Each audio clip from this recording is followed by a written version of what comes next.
So today we're going to talk about how to apply for a non-lucrative visa if you are a UK citizen and you're in the UK. You want to come to Spain, you want to retire in Spain, it's non-lucrative, which means you're not going to be doing any sort of work, any sort of activity here in Spain, and you want to come and spend the rest of your life living here in the sunny Costa del Sol maybe. So, first of all, UK citizens need to apply at their local embassy or consulate. This is divided into 3 different places. It's divided into the consulate in Edinburgh, divided into the consulate in Manchester and in London. And depending on where you live in the UK, you will have to go to either or. You can't choose, unfortunately. That's just against the rules. And most times when booking an appointment, you'll be asked for the address where you live, and in some occasions proof also of that address. Okay, I always think it's the best when we book appointments for our clients, we always send proof of address, either a utility bill or something, which just proves that that person falls under that jurisdiction. So anyway, I wanted to run through the different stages for somebody who's retired, wants to come and live in Spain, and wants a non-lucrative visa. So first of all, evidently, you are going to have healthcare. Now, there's been a lot of things floating around about the S1. Is it going to be viable for a visa application? Well, at the moment, it doesn't seem like they're accepting the S1 forms for a non-lucrative visa application. I'll do some more videos and we'll update, but at the moment it seems you have to have private healthcare in place. That policy has to cover you within Spain. The documentation has to be in Spanish, and we always advise that you have a certificate proving the conditions of the policy, and you also take proof of payment, and if possible, the short terms and conditions of the policy as well. Don't forget, for immigration purposes, it's best if there is no excess, which is cinco pagos in Spanish, on the policy, because if there's any excess or there's any sort of money to be paid before you receive treatment, you might find that the policy is not backed by the immigration authorities. So you have to have healthcare in place. The other thing you have to do is have a certificate which states you have no exportable illnesses. Now, on most consulate websites or the embassy websites, you'll see they'll have a template of the certificate that you need. Now, when I say certificate, it's because in Spanish we call this a certificado, but really it's just a letter. It's a letter. The letter has to be letter-headed, signed by a doctor, and stamped as well. Now, some people, in our experience so far, have had some problems getting this from their local GP. Some GPs have been, yeah, cool, no problem, I'll stamp it, no problem, take that with you. And some people have had problems in going to private doctors, and I've seen people charging up to €150 a letter, unfortunately. And that letter has to carry the apostille, the Hague apostille, and it also has to be legitimately translated into Spanish. So that's 2 healthcare requirements. Evidently, monetary requirements. You have to have money. You have to prove that you have the minimum required amount, which I'm going to have got here in front of me. So if it's in a single application, it's a year, €27,115. Look at the video that relates back to EPREM, because we explain how they make that calculation. If you're a couple, it's 33,000, and basically for every member of the family, every beneficiary, it goes up. Okay, now you have to prove that you are earning that a year.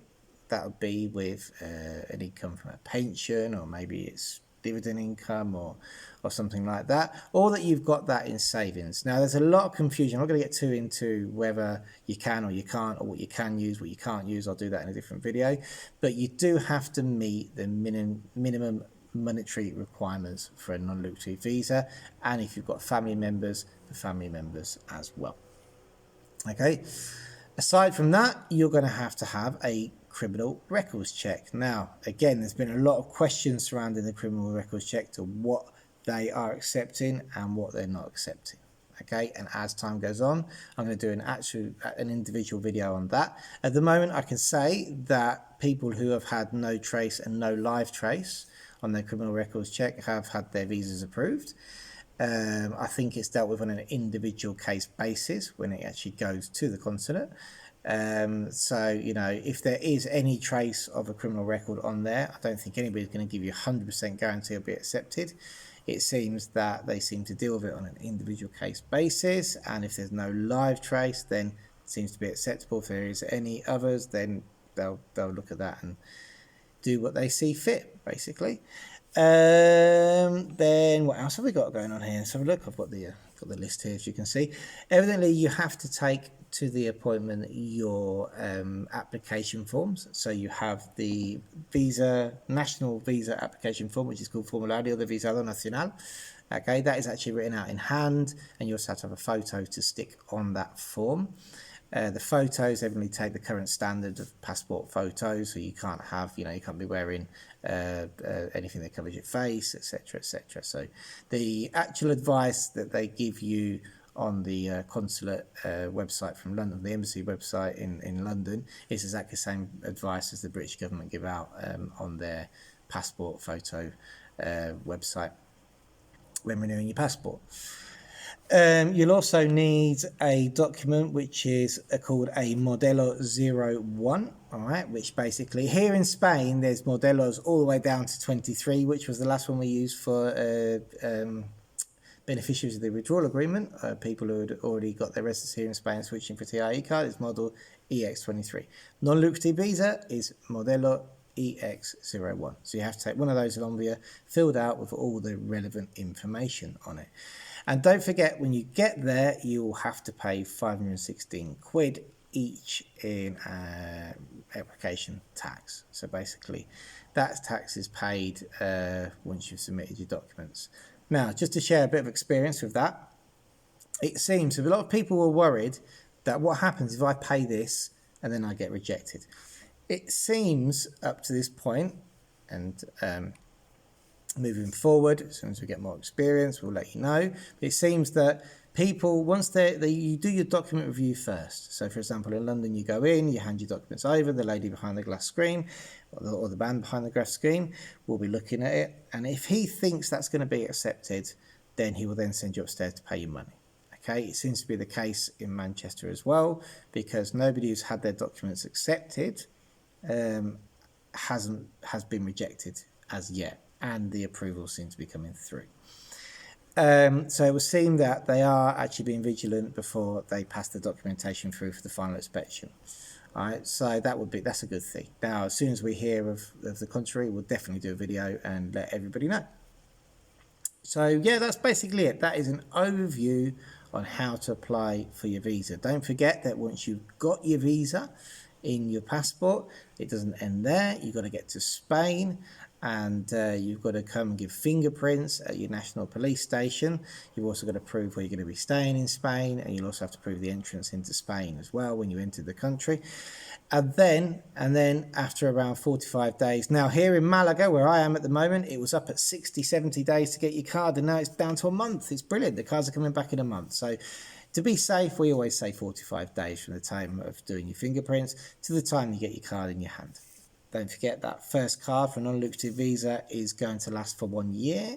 At that point, you have to reapply, but you can reapply in Spain, reiterating the circumstances and also proving that you've got double the amount of income, because the next visa is for 2 years. So when I say double the amount of income, that's not quite correct. You still have to prove you have the right amount of IPREM, income, should we say, you meet the minimum requirements per month. And if you're working off of savings, then you have to prove you've got double the savings to carry you for those 2 years. So there we go. That's our overview. Just going to do a bit promo for our company.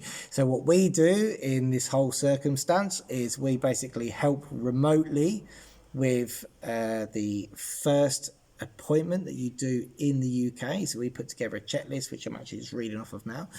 All right, and make sure, double check everything. We check the passports, the criminal records checks. We check every single thing to make sure that your 12-step plan goes according to plan, how it should go. And then we also organise the translations, whether it will be in Spain, where in Spain they tend to be slightly cheaper in Spain to do translations and get those sent to you, where in the UK they tend to be slightly more expensive, but there's a quicker turnaround. So depending on how long before the appointment we've got to do it, we'll use one or the other, and evidently fill out all the application forms and send them to you. Here in Spain, in Malaga, we assist with the appointments in person for your fingerprints and make sure all the correct application forms are there, and both the actual appointment itself. We go, help you there, and we're also there when you pick up your card to make sure that goes well. So that's what we do. I hope this video has been informative for everybody who wants to get a non-lucrative visa, and we're definitely going to be doing a lot more about this subject.